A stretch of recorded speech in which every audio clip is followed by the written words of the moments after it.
سلام به همه همراهان عزیز، به کانال لوکس تیونینگ خوش اومدید. من الیاس هستم و امروز با یکی از خاص‌ترین و لوکس ترین تیونینگ های جهان در خدمت هستیم. ماشینی که امروز می‌خوایم بررسی کنیم چیزی نیست جز منصوری لینا دیورو. این شاهکار بر پایه رولز رویس کولینا طراحی شده و ترکیبی از هنر، قدرت و اشرافیت رو به نمایش گذاشته. پس با من همراه باشید تا با جزئیات این جواهر منحصر به فرد آشنا بشید.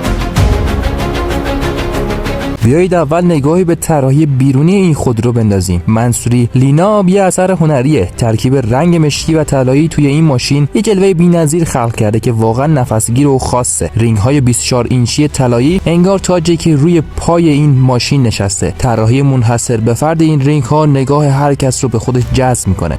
کاپوت از جنس فیبر کربن، اما نه یک کاپوت معمولی. جزئیات طلایی روی کاپوت که ترکیب خیره کننده از قدرت و ظرافت ساخته. سپرهای جلو و عقب هم کاملا تغییر پیدا کرده. این تغییرات نه تنها ظاهر خودرو رو اسپورت‌تر و جذاب‌تر کرده، بلکه بهبود آیرودینامیکی رو هم به همراه داشته. این ترکیب از جزئیات طلایی و فیبر کربن باعث شده که این خودرو مثل یک ستاره بدرخشه. حالا بریم سراغ کابین این شاهکار. فضای داخلی این خودرو همونقدر خاص و لوکسه که از بیرونش انتظار داشتیم. چرم مشکی با دوخت طلایی، یه ترکیب ساده ولی فوق‌العاده شیک که نشون میده تو طراحی این خودرو هر جزئیاتی با دقت انتخاب شده. کنسول وسط و داشبور با جزئیات طلایی و فیبر کربن ساخته شده. این ترکیب رنگی حس اشراف بودن رو بهتون القا میکنه. نورپردازی سقف به سبک آسمان پرستاره. تصور کنید زیر نور ستاره‌های مصنوعی بشینید و از رانندگی لذت ببرید. این طراحی داخلی یک ترکیب عالی از هنر و فناوریه که شما رو وارد دنیای از لوکس بودن میکنه. اما فقط ظاهر این ماشین جذاب نیست. زیر کاپوت یه هیولای قدرتمند خوابیده. موتور V12 این خودرو بعد از تغییرات منصوری حالا 610 اسب بخار قدرت و 950 نیوتن متر گشتاور تولید میکنه. شتاب 0 تا 100 کیلومتر در ساعت این خودرو فقط 5 ثانیه است. حد سرعت 280 کیلومتر بر ساعت. این عملکرد فنی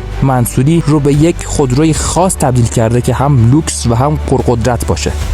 خب دوستان، این بود بررسی منصوری لینا دیورو، یک شاهکار بی‌بدیل از دنیای تیونینگ که هنر، اشرافیت و قدرت را با هم ترکیب کرده. اگر از این ویدیو لذت بردید، یادتون نره کانال لوکس تیونینگ رو دنبال کنید و حتما نظراتتون رو برامون بنویسید. مرسی که با من همراه بودید. تا ویدیوی بعدی، خدا نگهدار.